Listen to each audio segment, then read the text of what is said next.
Hey everyone, welcome back to the Kansas Collective for your weekly dose of wacky. As always, my name is JJ, and I'm here with my sister Elle. Today's particular episode is a continuation of the Kansas Confessionals, where we give brief stories and explanations of some of the happenings and experiences of our childhood and how they've come to shape us who we are today.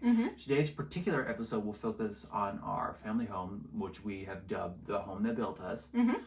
And some of the important aspects and tales and setting pieces of it. For more information on it, here's my sister. Hey everyone. So as the Kansas Confessionals is pretty much the cornerstone of the Kansas Collective, since we have so many wacky, wonderful stories based on our family, we thought that it was appropriate to it would only be appropriate to start with a video about the Orange House, which is what we collectively call it, the family home, which the main setting for a great majority of our stories and of the wacky or zany experiences that we will discuss further. And it's also, if you've been watching the Kansas cooking episodes, where most of those recipes were concocted, served, and were unfortunately consumed. Yeah.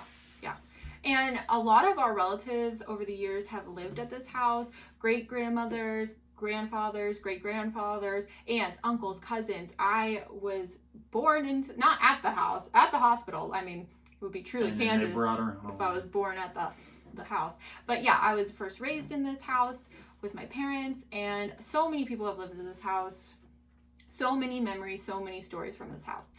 So a little bit of history about the house is that Aunt Dorothy and her first husband purchased the house in about the 1960s, and it's late 1960s, early 1970s. So it had a lot of the original decor and styling is still present, and it is in kind of a traditional neighborhood. It has a kind of older like carport instead of a garage. There's a lot of more traditional elements about the house. It's very similar to other cookie cutter style neighborhoods in the late 60s, early 70s. The traditional homes that you would think of when you think of that period. Yeah, exactly. And so when you first come upon the house, I think one of the reasons why it's called the Orange House is because you make note of the bright orange brick and the slightly more muted neon, rust-colored shutters, and it's a statement. It's an introduction to the theme that will be the entire house, which is orange and absurd colors. Exactly. That don't necessarily mesh. Not at all. And what also you take away pretty quickly is the fact that there are 10 different trees. Aunt Dorothy has an affinity for trees. And the trees drop leaves and acorns and gumballs on everything, on everyone, on every car. And there are squirrels, mini squirrels, and other critters that like to crawl around. And there's moles. I mean, everyone's invited here. Squatters' rights. They all live. And Aunt Dorothy, one of her favorite hobbies, one of the things that she's known for, is her gardening and her. Would you call it a green thumb? She has a thumb. I don't know if it's green. And gardening is we're applying that very loosely because usually her plants are generous title. Yes, because usually her plants are in various stages of life or death. Just death. No life. Just death. So at the front, she has multiple flower beds that are either brick or wood. Railroad ties. Yeah. She has hostas. She has rose bushes in the middle of the yard that make no logical sense, but they're still there. She has it looks good. When you drive up, you see the rose bushes. The front flower beds feature a wide variety of plants that don't naturally go together. And then they all kill one another. Yeah, and then she just lets the one that consumes all the others. She just lets that one die too. Yep. So and then you just tear them out, put new ones in, and repeat the cycle over. Yeah, and once you get to the front porch is lined with a variety of pots and planters that have been accumulated over the years of various colors, designs. Gnomes. Oh, and yeah. Knickknacks. She has an affinity for flamingos, so there's a lot of flamingos. Flamingo statues, flamingo lights, fans, solar flamingo lights, flags. Yeah, everything flamingo. And then I think it's important to note the windows. Every window around the house or at the house is wrapped in cling wrap and duct taped It's not necessarily duct. Most of the windows are duct taped. It's an adhesive, and it's adhered around the window. Mm-hmm. You put this and hair plastic dry. wrap, You gotta have and a then hair you have dryer. to hair dry it on there. Yep. Because the west wind will blow me Yep. away. The tsunami that's coming in the Midwest is gonna take those windows out. And also helps keep warm air. Yeah. in. It's gonna save some money. Doesn't save any The money. air just comes in and out anyway. And there's always an assortment of But benches. when you show up and you see the bright brick and the dead flowers and the knickknacks, and then you see plastic wrap on the window, and it's just it's sets foretelling. the vibe. It explains to you exactly what you're going to experience on the inside. Yeah, so once you get past the porch with the old swings and the old benches that can't hold anyone because And the they're swings that rotted. aren't swinging because they're never hooked onto the actual swing, and they're just on the floor. Yep. So if you want to sit in them, you're just gonna sit on the ground and not swinging on a swing. It's a choice. Yep. And then you go into the home. Mm-hmm. If you made it that far, kudos to you. Congratulations. Pass go and collect $200. Then you enter, and you're greeted with what can only be described as the craziest thing in the world. The orange shag 70s carpet. It's thick. It draws your eye. It's yarny. It's stained.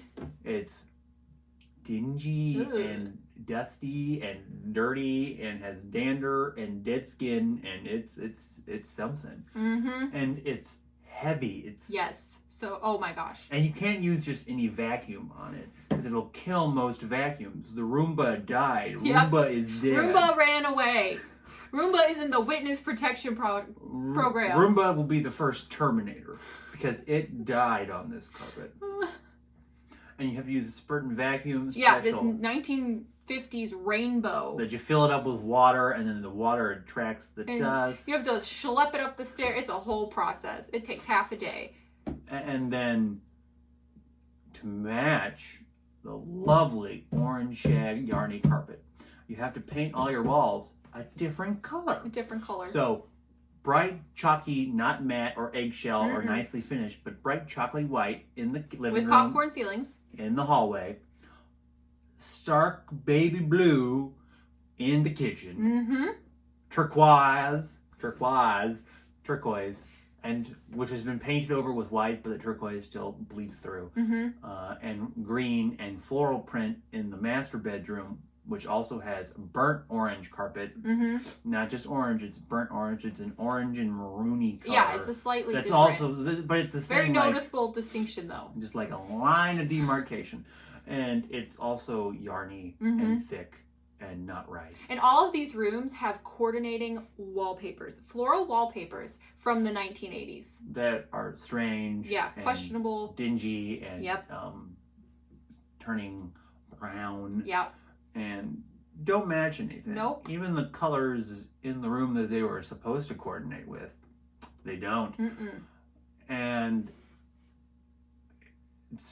there's always something on the wall. There Yeah. will always be something on Oh the yeah, wall. you have to have wall decor. And it's an eclectic assortment. I mean, there's a tiger picture, there's flower pictures, there's pictures of our deceased ancestors, there's mountain pictures, paintings. flags, wind chimes. I don't know where the wind's at, but there's wind chimes. There's flags with fringes that hang There's down. teapots. Plates. And coffee cups. Oh yeah, the and teacups, and specifically in the kitchen. The kitchen is decorated with over 100 teapots, cookie jars, and coffee then pots, coffee cups. coffee cups, probably From all the 1,000. places they've been and all these coffee different cups. themes, and then you have to put them all in the right order, Oh, or yeah. they get upset. There's an annual and then cleaning you have to clean it. that takes 2 hours per cup almost, because there's And a very Specific specific way you have to dust order. it, then wash it, Yep. Then put it then back up with clean its it, friend. then dust it, and then put it back up in the right place. But then that place is still dusty because Yep. there's just so much dust up Just there. so much.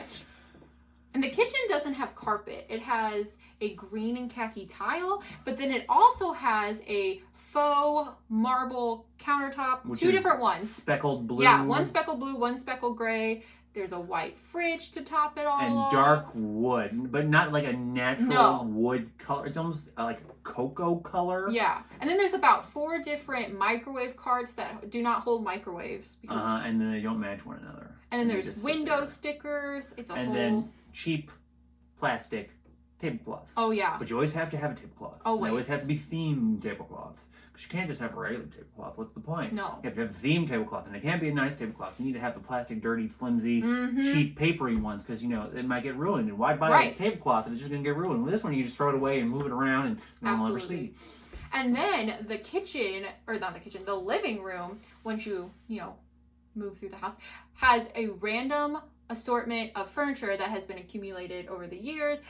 Doesn't make sense.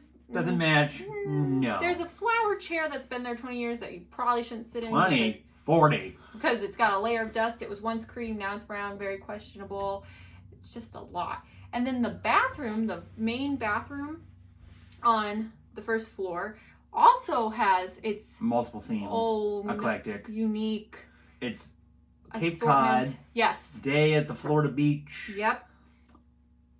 West Coast inspired, then Patriotic. cottage inspired, and then also 4th of July patriot. And it's just all mismatched into like one. If you wanted like the Kmart version of America, you'll walk into that bathroom because you're going to get everything. You're going to be on the Northeast, you're going to be in the Southeast, you're going to be in the Midwest, you're going to be on the West, you're going to be in Hawaii, and it'll be all during 4th of July. Yep. There's mermaids next to snowmen, next to red, white, and blue flags. There's also a butter churner in there with a bunch of old pantyhose. I don't know what that's about. And They're churning something. The shower in that bathroom doesn't actually work. I don't know if it's ever worked. So it's a storage unit. Yeah. You that's put your toilet paper You store your toilet paper in towels. Pre-pandemic even, you stored all of there, and you just close the curtain, no one will see it.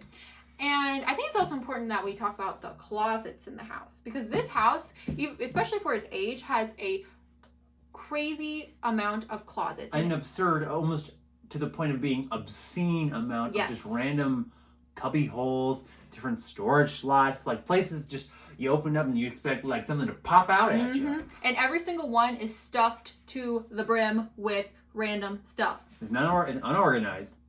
Not labeled. Nope.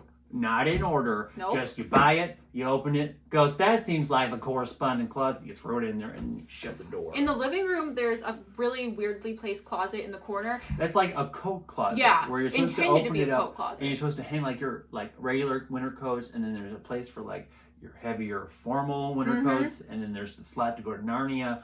But none of it has coats in there. No. It's random pots and pans and crock pots and 200 crock pots. And like 10 coffee makers, even though they don't need to use them because they have a different coffee maker, and they put everything in there to the brim, and then they shut the door. But the problem is that there's like an exhaust fan at the top of that closet, but because everything's shoved up in there, the fan touches the stuff. So if you flip the fan on accident, it'll cause a fire. So they have to. There are many fire hazards. So every single switch that works the exhaust fan has just like duct tape over it with like a frowny face on it. Yeah. Just to tell you, if you click it, you'll be sorry. Yeah. Oh, yeah. And then the upstairs hall closet is where all of the seen on TV stuff goes to die. Aunt Dorothy is, if she's seen it on TV. She's bought it. If she's got it in a sham magazine. wow. Oh, yeah. She's tried it all. The fly swatter where you pull a trigger and it swats the fly for you. She has a fly swatter that shoots out salt at the flies. She's really into fly swatters. Don't ask us why. Insects. She has probably 10 different dusters that dust different random things. Sponges and squeegees, and if it's on there at 3 a.m. and has an infomercial with a huckster, she's bought it. Absolutely. Or if it's in some magazine that has knickknacks galore, oh yeah, it's in there. And then the master bedroom has like a really weird It's a 70s closet. style like mirror facade where the one wall is just mirror and the doors to it are mirror. But the problem is that no one's been in that closet. It's just full to the brim with crap.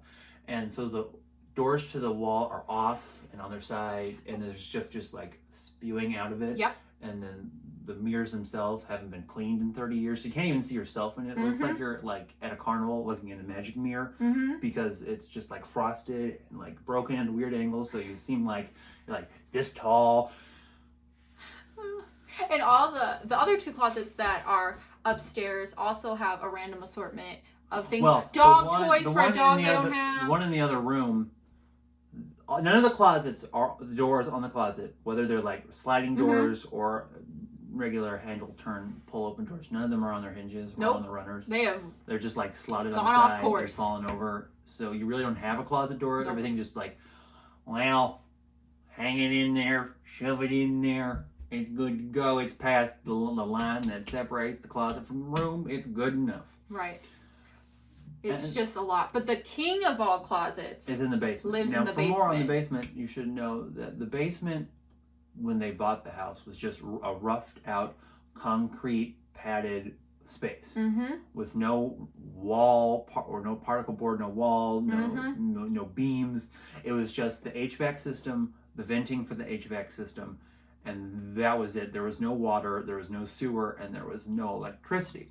So they took it upon themselves, despite none of them having any of the pertinent training. None of them were carpenters, no electricians. Not a single permit in sight. No contractors. They decided to build their own basement. And that is not up to And that was a choice. Fire hazard choice. Oh, yeah. That was unsafe Oh, yeah. and unsecure. Now, first, when you're traveling to the basement, you notice the homemade stairs that are definitely a safety violation. That are bright red. Bright red. Bright red. That they're wooden. Painted bright red. And then finished with an acrylic. Almost. Yeah. They so look slippery. It's sort of reminiscent of like a painted nail. Yes, exactly. That are slippery, that are warped, that are bent. And then they're worn where people have stepped. So you can tell where people have stepped because the board goes like dips in. And then when you step there, because it's slippery and worn and twerped, and you just go boom, boom, boom down the stairs and crack your head open.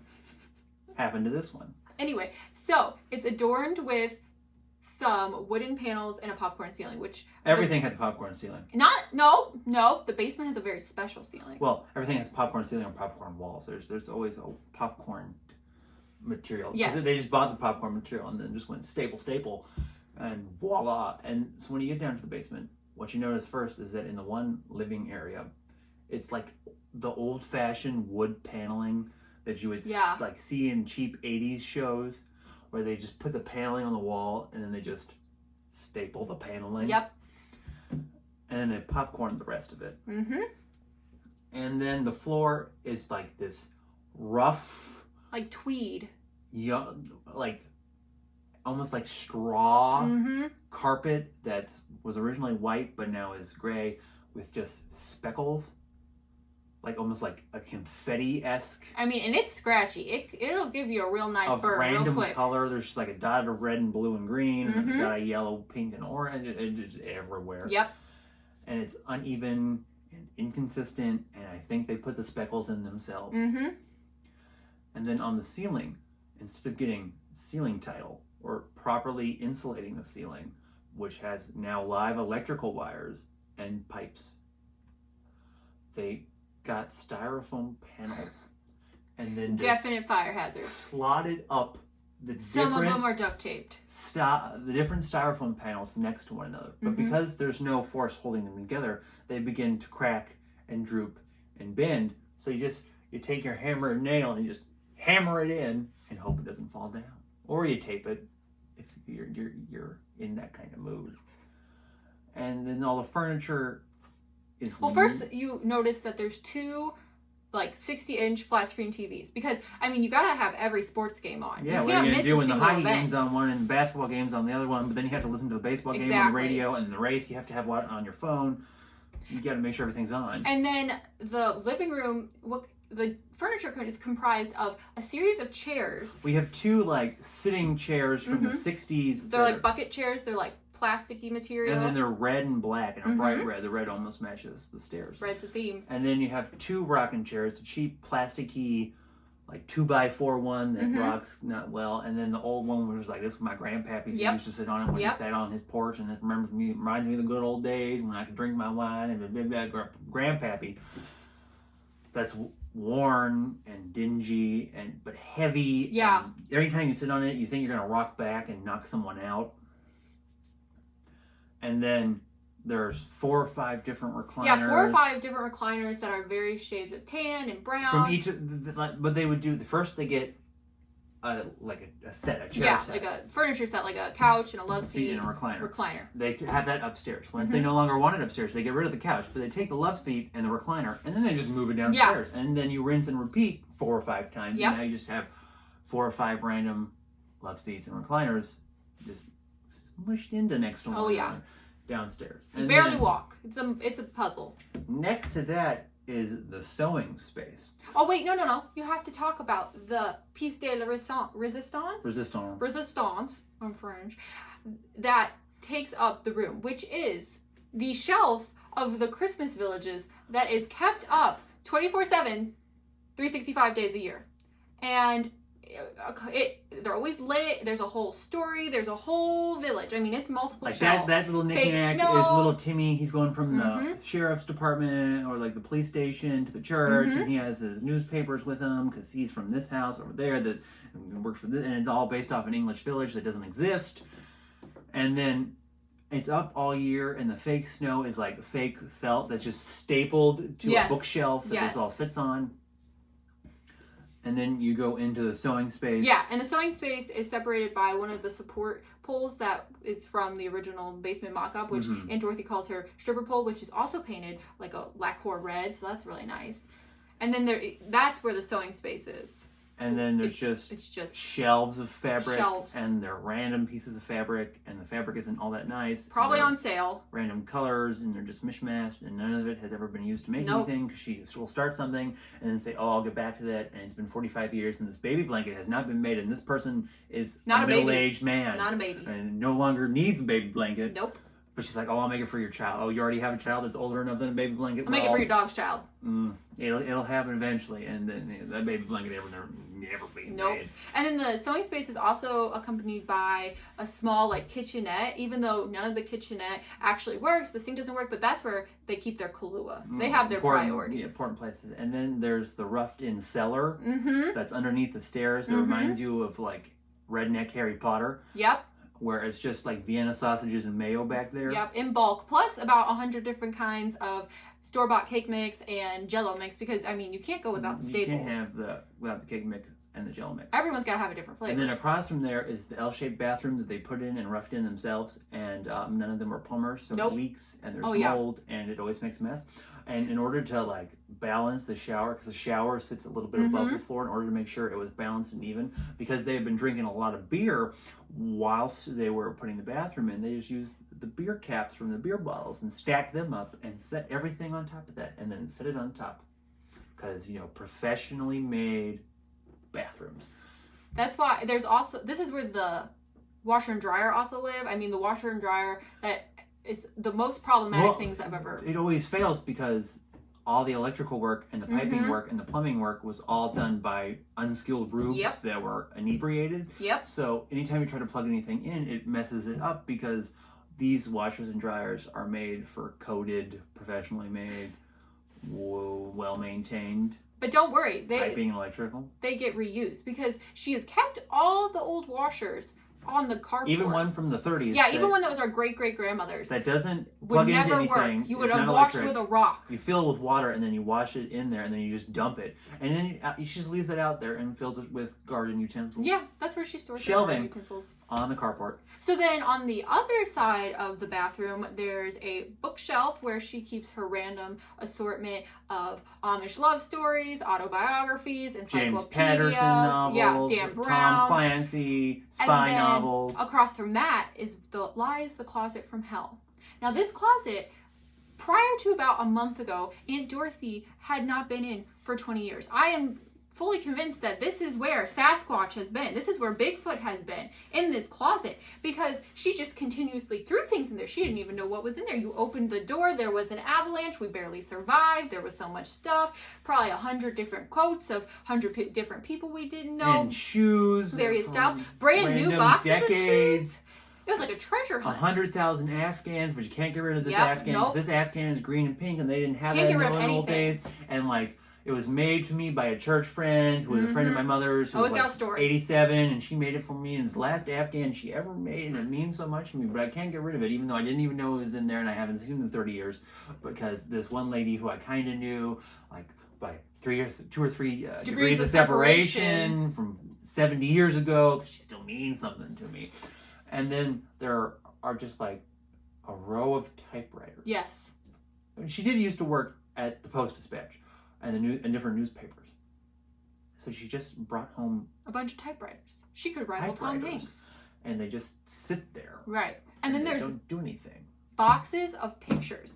pictures of people she doesn't even And recognize. you show the pictures to her, and she's like, "I'll have to noodle on who that is for a little bit." And she's been noodling, and For a while. we've yet to have a response. Or Nope. she's like, "This is my first husband's third cousin that sent us something to come to their reunion." Yeah, or in this the is my 50s, and hairdresser's cousin's brother's goldfish. I mean, everyone's in there. Everyone. And then she has holiday bags. over 1,000 holiday bags. That are just stacked up into bigger holiday bags. Yep. That are then stacked up into bigger holiday bags. She's and got then your consume each Christmas other. bag. She's got your birthday bag. She's got your graduation bags, baby shower, dog birthday, Dog baby funeral. shower. She's got it all. Any bag She's you the need, kind of she's got it. person that would, even if she's at somebody else's house for the holiday party, she'll look at a bag and be like, "That's a nice bag. You gonna use that bag for She anything?" just, and then she forgets she has them. And then she buys more bags. Yep. And then she forgets she has those And bags. ribbons and tissue paper. I mean, she's got And it wrapping all. paper. And wrapping paper that looks like it came out in the 60s. Yep, probably did. I mean, it probably did. And then if that wasn't enough storage space, in the next room, which is kind of like an unfinished, Just like roughed out concrete Yeah. storage space. this is where everything goes to dies. Everything dies. She Much also, English. granted, she also has 2 storage units at like a storage facility, Yeah. just to give you a little picture of the whole thing. But this storage unit Has mason jars, all her sodas canned that stuff, died a long time ago. canned goods that she a made deep from freeze years ago. full of just meats. Yep, all her meats that she's accumulated. Meats. You Christmas decorations, more tools, Afghans. Yeah, a lot of tools. like saws soda. that are rusted through, but they're still hung up on the wall. Holiday decorations that are stacked so far back you can't reach them, and then she can't reach them, and you have to get a ladder to reach them. Yep, It's a lot. eclectic mess. And then finally, there's her Aunt Dorothy's bedroom, which isn't too bad. I mean, there is a pile of stuff in the corner that's very questionable. Where that stuff came from, what's doing, Where who to come knows? from? And then where she to also go. has another closet in there, but that one, compared to the rest, is, I mean, it closes. So Moderate. we'll But give she it wears like 4 outfits, so Yeah. all the outfits in there are never various used. colors of brown. And then once you get outside, there's the carport, which has the various collection of washers that organize the various gardening tools and other outdoor, And then as seen on random TV irises tools. that are just like planted in the Yes, concrete. yes. They just grow out of the concrete. We don't know what happened to them. And then she also has 2 storage sheds. Two storage sheds. Full of outdoor yeah. supplies, tools, and accessories. Figurines, fountains, you name it, she's got it. And then there is the backyard, which also features various plants some of the plants are old family plants that have been passed down for generation to generation. This was at Grand Auntie Mima's one Trailer, farmhouse yep. that she had in Kansas, and then she died. And before the bank took the trailer away, I dug was up able these to dug up irises. the irises. Yep, that's real important. And yeah, there's like family peonies, there's family rose bushes, so there's that. The back has also featured peach trees and apple trees, but she goes through phases where she's like, "Oh, She I loves love the this." trees, And and then then she she'll hates chop the it trees, down. and she'll chop the tree down, and then there's just a stump, Yep. And then a dead stump. there's half of a deck and half of a walkout area, and there's more flower beds. And there was a garden, but Oh, then gosh, she got the tired garden. of working in the garden, so she just tore the garden up, and now there's just a She mountain would of dirt. replant it every year, and there would be chicken wire, a lot of chicken wire. You always need chicken wire. Always need Can't chicken let the wire. rabbits get in. Nope. And she sometimes still plants a garden, but she does it in a circle with chicken wire that you don't actually get into, and then And she you have to forgets like about reach it. through and they to all get die. anything, and then It the animals starts still to rot. get in it, and then it's a mess, and then you have to clean it up, Yeah. and then it's a pound of dirt again, and it's a lot. Yes. So if that wasn't enough, that's the basis. Of Of the setting of the house, Yes. of where most of these stories will happen. So now that you've been given a general idea Mhm. of the craziness that is just the space, you can only imagine the stories that arise from that space, Yes. which will be detailed in further episodes and throughout the Kansas cooking Mm-hmm. episodes. So thank you for watching this episode. We hope you'll stick around for the stories that take place in this space. Please like and subscribe, and we hope you have a wonderful week. Bye, everyone.